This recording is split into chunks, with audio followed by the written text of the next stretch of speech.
Welcome to Basic Brewing Video. I'm James Spencer. I'm Steve Wilkes.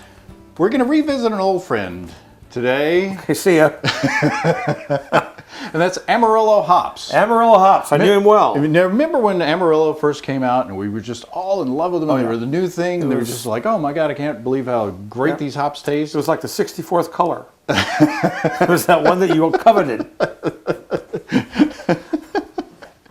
Yes.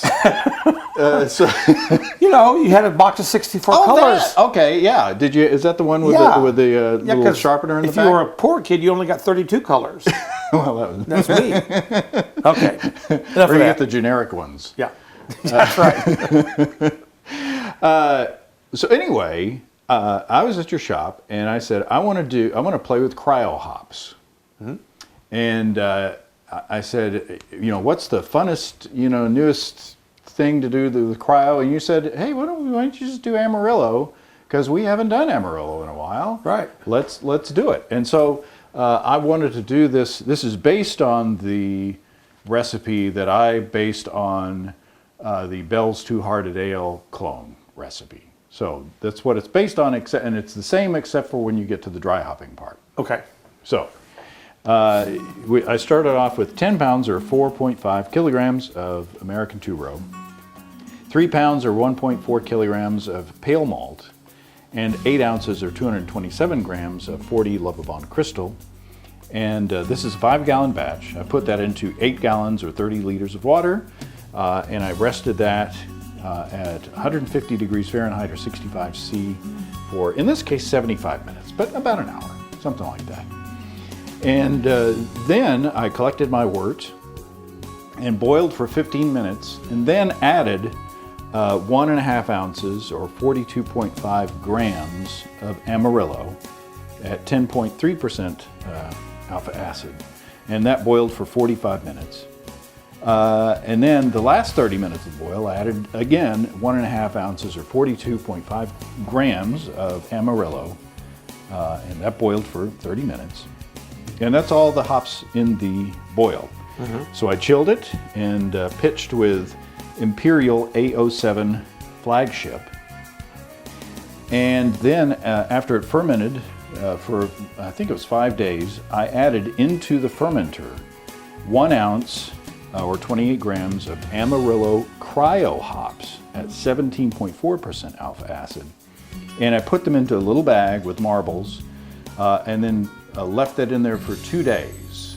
And my plan was to take those out after those 2 days and then keg it. Well, the mesh bag that I used for these cryo hops is usually just fine for holding pellet hops. But after those 2 days, I took out the bag and it was empty. Yeah, right.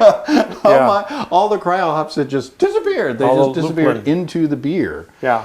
So you know they just stayed in the beer, and you know I racked into the keg.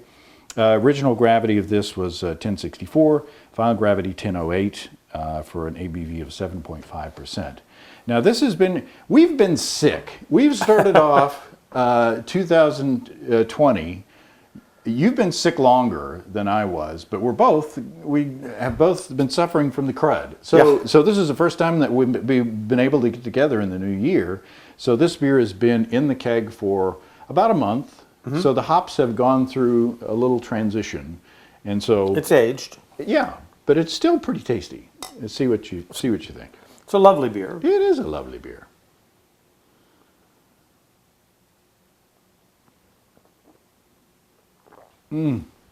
Oh. That's really good. Spoiler alert, it's real good. That's really good.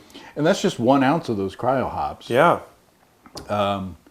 The bitterness at first was a lot more biting the first few days. I was going to say it's really mellow. But it's mellowed out over time. And I did an interview with Scott Janish of Sapwood Cellars, who's also written a book called The New IPA, A Scientific Approach to Something or Other. I'll put it up on the screen. But I've done 3 interviews with him on Basic Brewing Radio. So look in the archives and check those out. You know, Scott says that in dry hopping and doing these hazy IPAs or hazy beers that they do, that it takes a few days for the sharpness, of the hops to kind of mellow out and get more kind of fruity. And this, while it still has a good background layer of bitterness, it's just tropical fruit. I pick up the tropical fruit, and I pick up a really nice grape fruitiness, but not that kind of, when you're a little kid and your mom makes you eat grapefruit, and you want to put a lot of sugar on it because it's grapefruit. Yeah. Well, now it tastes like grapefruit, but like an adult likes grapefruit. It's really good. Yeah. Yeah. So, yeah. So I think the cryo hops, I think they got something there. Well, they are awfully good, and the time to use them is in the dry hop or late hop edition. Mm-hmm. It's a waste. No, it's not a waste of money to use them in bittering. They will certainly work, but they really shine.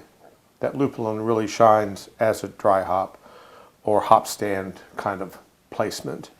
Later in the process is better for those, I think. Yeah, and with a bitterness level of 17.4% alpha acid, it'd be tricky to kind of balance where those go in the boil. It'd be the old software. I won't even tell you what it is. It's so old that it's not even available anymore, but it still works. It's on my phone, so I still use it, but it doesn't.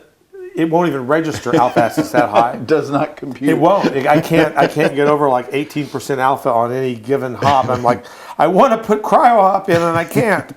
And I guess we should explain that cryo hops, they have a process where it takes most of the vegetation out. Right. I don't know how they do it, but it's got to be a mechanical process of separating the lupulin from the from the leafy stuff. Yeah. And you're just left with the goodies. Just the good stuff. Just the good stuff. It's like the middle of an Oreo. Unless you like the cookie. Well, but it's very powdery, obviously. Yeah. So it just went right through that bag. But it doesn't seem to make any difference. And it makes me wonder if I could have just thrown these into the keg. Good point. I don't know. I dry hopped a mead one time with an ounce of cryo. They did stay in the bag a little bit, but now that I think about it, there wasn't very much. Mm-hmm. Yeah, interesting. Well, one of the tips that Scott Janish had in this book and in our conversations was be careful of oxygen exposure, when you're doing these fresh hoppy beers. Mm-hmm. I think it did a pretty good job because this still tastes pretty good a month in the keg.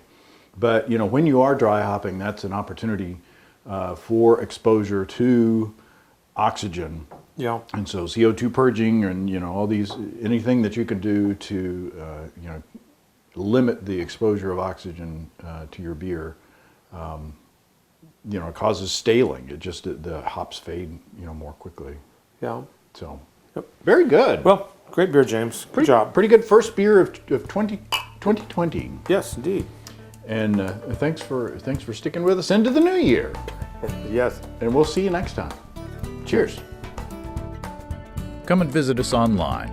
At basicbrewing.com, you can find archive lists of our audio and video podcasts on home brewing.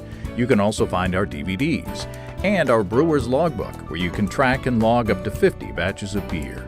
If you're in Fayetteville, Arkansas, stop by Steve's Brew Shop or find him online at stevesbrewshop.com. Put the candle back.